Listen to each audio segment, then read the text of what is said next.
Now we have the Davao bus. These are only 10 buses. This is not the entire project.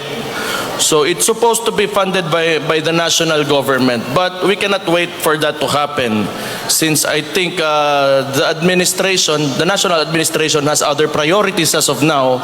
So wala kay nila mapundok eh. But as you all know, Davao City is debt-free until now. So wag gyud tayo utang.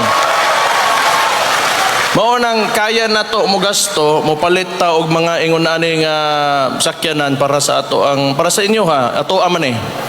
So ako hangyo lang ampingan nato ni siya, dili na to baboyon, nailhan ang mga Davaoenyo nga mga limpyado ng mga tao og responsable. So kana sa paggamit sa ato ang mga pampubliko ng mga sakyanan ato po ng buhaton. We will behave as expected of us. So mao gyud ako ang hangyo lang sa inyo ha, dili na to daoton atong mga gamit.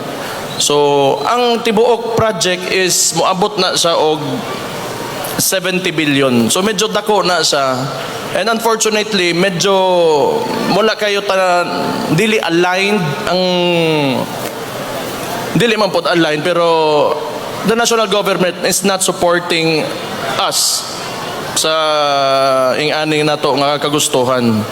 Pero I think and I believe, we believe that the Davaoenyo is ready to move forward. So mana diri sa tibuok Pilipinas, if I'm not mistaken, kita sa mga pinakauna, if not kita lang, ang ni-invest og ingon ani for public transportation.